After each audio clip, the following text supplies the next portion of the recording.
Hello, and welcome to another episode of the Working Conversations podcast, where we talk all things leadership, business communication, and trends in organizational life. I'm your host, Dr. Janelle Anderson. 6 weeks ago, I did an episode on doing a digital detox. It's the idea that you give up mobile devices, the ones that most of us are pretty hooked on, for a set period of time. The point is to disconnect from the devices and get reconnected with our real lives and experience our real lives without the distraction of our smartphones. On this episode of the podcast, I'm going to share my results of that digital detox, including my struggles, my triumphs, and some just plain weird outcomes that I would have never expected. So if you haven't already listened to episode 140, where I explained what I was going to do and why, let me quickly catch you up. I proposed a screen diet, not necessarily a full detox where you stop something cold turkey. Instead of stopping the use of all devices and screens for a week or 10 days, which, quite frankly, isn't shown to change much of anything in the long run, and it makes people very nervous and anxious while they're doing it. So instead of that, I decided to take a more moderate approach. Think of it as a balanced diet instead of a restrictive, punitive diet. So a screen diet is a conscious approach to managing your time spent on digital devices. It's about finding balance and making sure that your screen time is enriching and meaningful. My process started with a covenant, basically a promise to myself about what I was doing and why.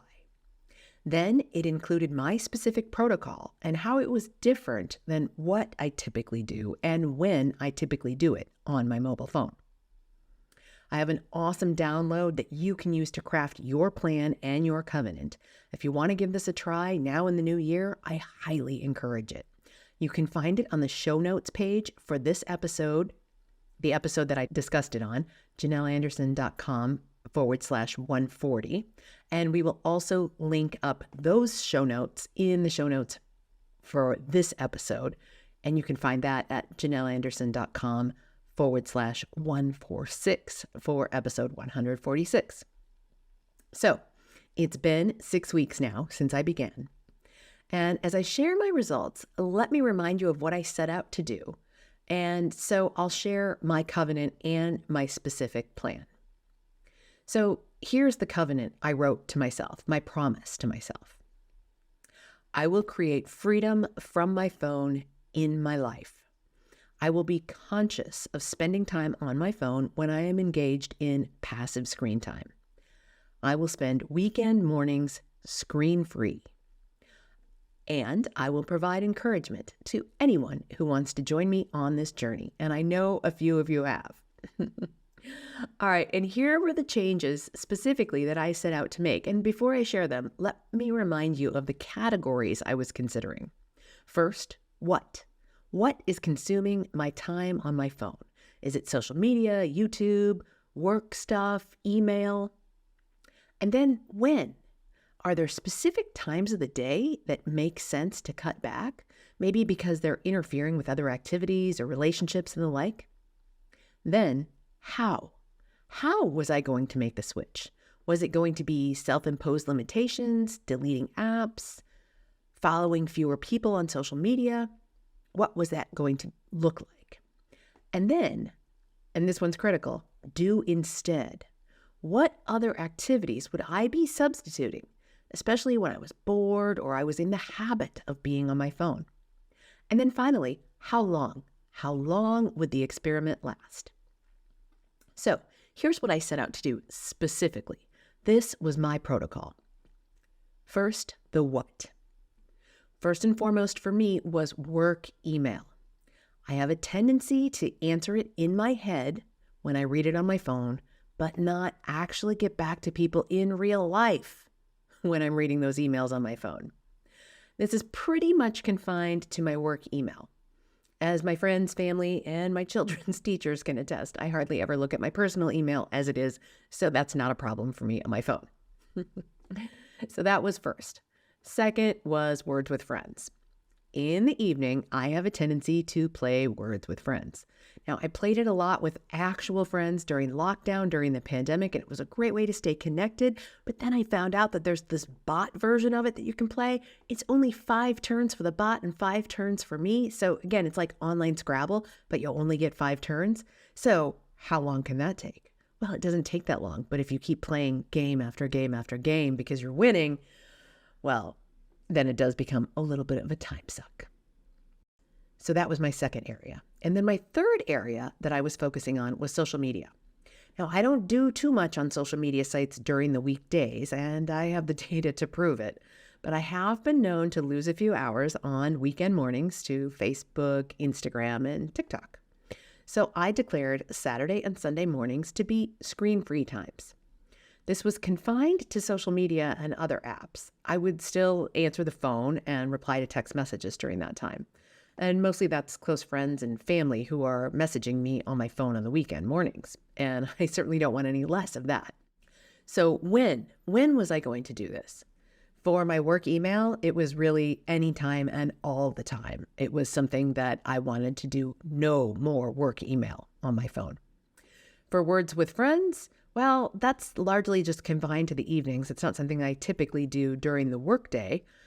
So I was confining that to the evenings and hoping for just 1 game, maybe 2 as an upper limit. And then for social media, the when, as I just mentioned, was no Saturday and Sunday mornings. So how was I going about this? Was I going about this by deleting apps, or was it going to be a self-imposed start? Well, I decided a self-imposed start, and I was fully ready that if that didn't work, especially with my work email, I would delete it from my phone. Not my whole work email account, but just delete the app from my phone so that I wouldn't be tempted. Now, this was only going to be until, if I did need to delete it, it was only going to be until my next business trip, because I did have a business trip in the midst of this experiment. And then if I did have to delete it, I would add it back for the business trip because I knew that I would be checking my email on that trip on my phone. So I started with self-imposed limitations. Now, what was I going to do instead? Well, on Saturday and Sunday mornings, I had in mind that I would do home organizing projects. I would do more reading and writing. I might be even working on a new book idea. I had some lofty aspirations for how I was going to use the time. Now, how long? Well, my experiment was meant to be 6 weeks, and I did last all 6 weeks. If you're going to try this and 6 weeks feels like it's too long for you, pick something smaller, maybe even just 1 week. You'll be surprised at the results you get no matter how long you do it. All right, now let me take you step by step through each of those categories on how I did. So the what? Well, we'll start with work email because this was the biggest one for me. And this was really challenging, especially in the beginning. And I had a couple of fails, and I'm going to share them with you. So early on, I really got clear on how habitual it was for me to look at my phone for work emails. But here's the thing, and you know this because I've shared it with you. My old pattern was this. I would often read an email, let's say from a client. I'd think about the answer, and I'd plan to wait to get back to my laptop keyboard, the larger keyboard, to compose a reply. Well, part of my brain saw that task as complete because I'd already given it some thought and answered it in my mind. So unless I flagged the email in some really special way, I would often forget to reply in a timely manner. And I was aiming to correct that. Overall, I did pretty well, but again, there were some slip-ups, which I will share. So here's one specific instance. This was 1 week into the experiment. I am mentoring somebody through a board of directors that I'm on. And this person that I was mentoring or am mentoring, well, she was in the middle of interviewing for her dream job, and I'm her mentor. And guess what? She listened to episode 1 of this podcast about how to tell your career story. And between you and I and her, she thinks that's what made the difference in her getting the job. So if you haven't listened to episode 1 of this podcast, you're definitely going to want to go listen to episode 1, How to Tell Your Career Story. Anyway, so she's in the middle of interviewing for her dream job, and I'm her mentor, of course, no pressure. So here I am at an orthodontist appointment for one of my kids, and the orthodontist is busy in his mouth, and I suddenly realized I hadn't sent a response to this person that I'm mentoring, and she wanted to meet the next day. I had started to compose my reply, but I never finished it. And so I had to reply. I simply felt awful, and I didn't want it to go another minute without replying. Now, I didn't open any other messages. I opened up email because I hadn't deleted it, opened up email on my phone, and I just searched up that one specific email from her. I finished my reply to her and I sent it, and then I immediately closed the email app. I didn't look to see if anything else had come through or real stuff had come through, but I didn't look to see what. And, the important thing is I had not started reading that email on the phone. I was reading it on my laptop and started to compose my reply. And then I got distracted with something else and never finished my reply. So that was my first slip up. And, in the long run, I'm glad that I answered the email because I could meet with her the next day, and I did. And ultimately she got the job. So I think it was a win, even though it was a loss. Now, 3 weeks in, I was headed to an industry association event that was going to take the whole morning. It was about a 20-minute drive from my house. And that morning, I'd squeezed in some exercise and some journaling, and then I needed to drop a kid off at school. Basically, it was a super busy mom morning before getting to this event that started at 8 a.m. Now, I realized after I dropped my daughter off at school and while I was driving there that I hadn't gotten a chance to look at my work email on my computer before leaving the house. Ugh. There's nothing worse than knowing that you're going to be indisposed for 4 hours and you haven't checked your email since like the previous day at 5 p.m. when I clocked out of work. So I broke my rule, but I did it intentionally. So once I got to the destination, once I got to the location and put my car in park and turned it off, then I checked my phone for emails and looked to see if there was anything that was urgent that I needed to attend to before I went into the event. Now, fortunately, there wasn't anything urgent and I didn't need to reply to anything at that time, but it was a deliberate breaking of the rule so that I wasn't dropping the ball and disappointing a client or something like that. Then the next week, I was teaching an all-day class on WebEx, and on my lunch break, where I was sitting at my kitchen table, eating my lunch, enjoying my lunch, I happened to look at my phone and I was caught by a captivating subject line. Now, I shouldn't have been looking at all, but an email alert came through and the subject line was so provocative. I didn't even think about what I was doing. I just immediately clicked through. And I clicked through and I was thoroughly distracted for a few minutes by this email. And then I realized what I was doing. Now, I also realized something important in reviewing my notes for this episode, and that is I should have turned off the alerts on my email app on my phone instead of just keeping my phone on Do Not Disturb most of the workday, which is typically what I do. I have my phone in a place where it's visually in my line of sight. So if a call comes through, sometimes I notice it, but it doesn't ding and beep and buzz at me. I should have also turned off the alerts on my email. Now let's get on to words with friends. Now, this was way easier than I expected it to be to cut down to 1 game, 2 games tops. Maybe it was because it was the holidays and there were more events going on and things to do in the evening and people to visit with at my house. I'm not really sure, but I was happy to have cut back on that drastic time sink. Really, really. Now, with social media on the weekend mornings, this was also easier than expected. On Saturday mornings, I typically swim laps at the local health club, and then I journal.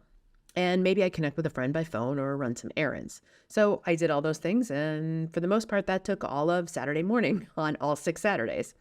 On Sunday morning, I typically take a yoga class that starts at 8:30 and it goes for an hour. I get home from that usually around 10, and then I might fix myself a late breakfast, read, and before you know it, it's noon and it's time to watch an NFL football game on TV.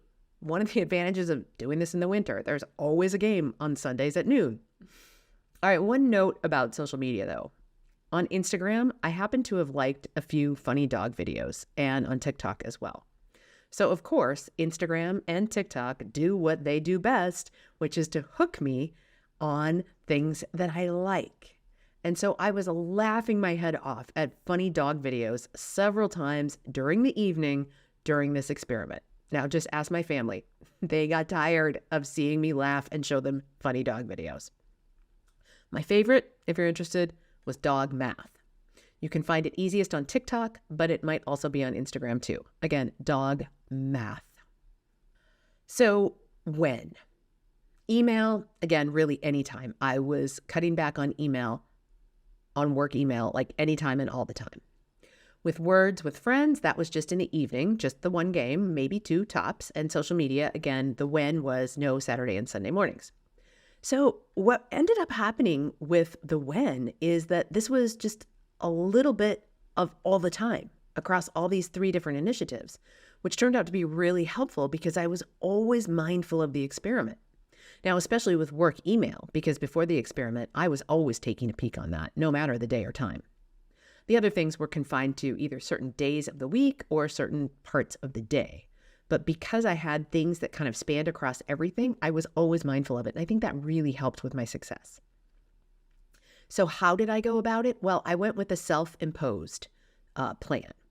And I had had decent success with the self-imposed limitation with the exceptions that I've already shared. And I got those blips out of the way pretty quickly. And so I didn't have to delete my work email or words with friends, and certainly not social media because I'm typically not on there enough to merit deleting it anyway. Although I did get a little carried away with the dog videos. They might have inadvertently replaced my words with friends habit for a few evenings. All right. And so what did I actually do instead? Well, Saturday and Sunday mornings, I had planned for home organizing projects, more reading and writing, and working on a new book idea. Well, I didn't do much of anything in the way of home organizing projects. There is still much of that needs to be done in my world. I definitely did more reading, and I was very consistent in writing in my journal. There was no new progress on the book idea, at least that got written down, but it is bubbling around in my conscious and subconscious mind. Now, I did also carry a paper book with me most every place I went. I found this to be key when I was going to, let's say, an appointment or picking up one of my kids from an event. Anytime I might find myself with organic waiting time on my hands. In the past, I would typically have had my Kindle with me, but in the spirit of this experiment, I kept it analog to be screen-free as much as possible, and I carried Atoms, that is a book, around with me instead of bits on my Kindle. So how long did I do this? Well, I did it for 6 weeks, and quite frankly, it went by really quickly, way faster than I would have expected. Now, maybe it was because it was the holidays and I had guests in my house and various other things happening. Maybe it was because of that, but it really, really did go by much faster than I expected. To keep track on how I was doing on the experiment, I kept some notes, and I reviewed those notes and made sense of them as I was putting this episode together. And the irony, which is not lost on me, is that most of the notes I took during the experiment were taken on, you guessed it, my phone. All right, well, all kidding aside, let me tell you what I think the biggest wins, losses, and surprises were. Okay, so the big wins, I got some really great new discipline around work email. I'm tempted pretty much every morning as I'm getting ready to go to the gym or hop on the treadmill at home. But then I remember that my speaking clients, my executive coaching clients, and the people that I'm mentoring and anyone else in my professional orbit, well, they are all better served if I do not read my email on my phone. Let me repeat that for you. They are all better served if I do not read my email on my phone. They deserve a response, and they might not get one or might not get a timely one if I read it on my phone. So this was my biggest win by far. All right, so let's look at the losses. Swapping the distraction of dog videos for words with friends. Now, both are a waste of time when done in large quantities of time, and both are reasonably entertaining and within the realm of possibility when done in small amounts. Swapping one for another doesn't really fix anything. So, unfortunately, the funny dog videos fall into the loss column. I'll still take a peek at them from time to time, but I'll set a timer or put some limitation on it. A second loss, well, I'm putting this in the loss category, is that I didn't print out the document, my covenant and the plan that I created, which is ironic because I was trying to do less screen time, so it would have made sense to have this piece of paper floating around. I had it digitally on my computer, and I did consult it once or twice during the experiment, but I might have gotten better results if I had printed it and hung it up in my office. And I would recommend doing that to anyone who is going to embark on a digital detox experiment. Okay, now onto the weirdest part, the surprises. It was weird traveling and looking at email on my phone. Really, really weird. You see, the business trip came about halfway in the middle of the experiment, and I was really getting used to not looking at my work email on my phone. It was a new habit. I was not looking at work email on my phone. I was surprised at how quickly it felt wrong to look at email on my phone, even though I had planned on permitting it on this trip. And I didn't have my laptop along, only my phone and a tablet computer. And really only my phone had a guaranteed secure connection all of the time to be looking at work email and doing things that would require a secure connection and not getting hacked. When I did look at email, which was 3 times a day while traveling, I did it when I was alone and when I would have a distraction-free environment to be able to read and immediately respond to emails. I didn't want any dropped balls as a result of me looking at email on my phone 3 times a day. So that was a surprise that it felt weird that soon. Now, one thing that I did do on the airplane, and I could have been on email, but I was not distraction-free or anything like that when I was on the plane. But so one thing I did on the plane was to go through photos and videos and downloads that were stored on my phone, and I deleted duplicate videos or duplicate photos. I'll often take like a few selfies or weefies if I'm taking a picture of myself or myself and somebody else, and then with the intention of going back and only keeping the best one. And of course, I never get around to it. So I did get around to doing that, and I deleted lots and lots of things that I no longer needed. I was basically taking out the digital trash. And that is a new activity for me and sorely overdue. My phone storage and the SD card on my phone were nigh on full, so it was super helpful that I did this activity, and I vow to do it every time I'm on an airplane. So that was weird and helpful. But another thing, and probably the biggest thing, that was plain old weird and kind of disturbing was that it was strange being in the airport and at my industry conference for 3 days, consciously not being on my phone. Again, with the rare exception of answering email 3 times per day.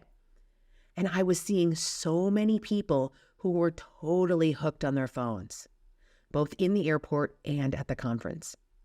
It really changed how I saw the world.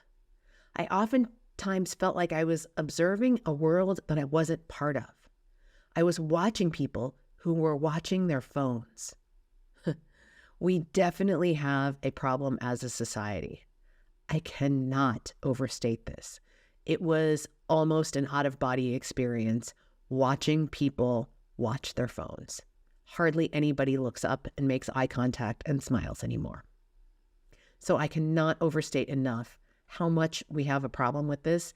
And again, I want to encourage you to try this. So those were my results. Again, here is the step-by-step process in case you want to try it, and I highly encourage you to give it a go. Number 1, take inventory of how much time you spend on social media, games, and other apps on your smartphone. Most phones will do this for you. Just go to settings and look for screen time or something similar. On my phone, it's called Digital Wellbeing and Parental Controls. It shows me how many times I've unlocked my phone, how many times I've been on social media, or how many minutes, I should say, cumulative minutes I've been on social media in the last 24 hours and so forth. So check that out so that you know what your baseline is.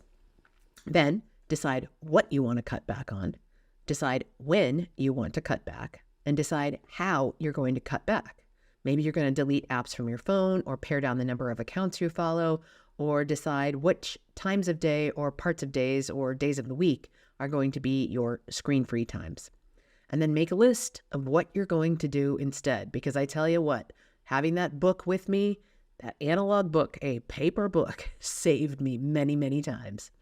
So make that list of what you're going to do instead, and then how long do you want to experiment? Again, you can visit the show notes page from the original episode and grab the download that will walk you through this step by step. JanelleAnderson.com/140. Download that and make your plan. You can start at any time. Now, here are the lasting changes that resulted from this for me. Number 1, no reading work email on my phone unless I'm traveling. No exceptions. Well, okay. Only rare exceptions like the one where I was at the orthodontist and I remembered that I left an unfinished draft on a time-sensitive issue. So not quite no exceptions, but almost no exceptions.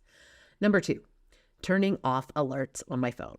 Do not disturb isn't sufficient to keep me from being distracted by email alerts that come in, because taking a peek at the alerts isn't the same as reading the emails, but it's differently distracting and not particularly helpful since I'm not going to respond to the email on my smartphone anyway. Number 3, using airplane time to take out the digital trash. I'm typically on a flight once a month, sometimes more, so that's a good interval for me to go through pictures, videos, downloaded files, and the like, and get rid of what I don't need. Number 4, I will continue to limit social media time on weekend mornings and be intentional with words with friends and dog videos on Instagram and TikTok in the evenings. And number 5, the next time I do this exercise, because I'm human and I will backslide, or I'll develop new bad digital habits, I will print out my protocol and I'll put it somewhere where I can easily see it and be reminded of what I've promised myself. Number 6, I will continue to carry a paper book with me. As a mom of 2 teenagers who are not yet driving, I find myself with a fair bit of organic waiting time when the phone is all too tempting. A paper book does the trick, and it's typically a business or personal development book, so I'm learning something while I wait. Number 7, I was conscious of phubbing. You heard me talk about it in episode 139, and we'll link that up in the show notes as well in case you haven't listened to that episode. That is snubbing somebody with your phone. But I was conscious about not wanting to phub others, so it kept me off my phone more. I was also more aware of when I was being phubbed by others. Now, I didn't take it personally. After all, if there's one thing that this experiment taught me, it's that people are addicted to their phones. But that's not my fault. And number 8, the biggest takeaway from the experiment is that I will continue to keep my head lifted with my eyes looking around instead of glued to my screen. I'll continue to observe and analyze this very digitally addicted world that I'm living in. I'm not entirely sure what I'm going to do with these observations and insights, but I will be sure to take notes on them. Some of those notes will be on paper, but ironically, some of those notes will be taken on my phone. All right, so there you have it, my friends, the results of my digital detox. I can't stress enough how important this experiment was for me, and I want to encourage you to do it too. Remember, the future of work is not only about technology, it's about the values we uphold, the communities we build, and the sustainable growth we strive for. We need to keep exploring, keep innovating, and keep envisioning the remarkable possibilities that lie ahead. As always, stay curious, stay informed, and stay ahead of the curve. Tune in next week for another insightful exploration of the trends shaping our professional world. If you enjoy this content and you're watching on YouTube, make sure you hit the subscribe button and knock that little bell so that you get notified every time there's a new episode out. If you're listening on a podcast player, you want to make sure that you subscribe there as well so that you don't miss a single episode. And wherever you're listening or watching, please leave me a review. It helps other listeners find me and just plain old makes me feel good. Until next time, my friends, be well.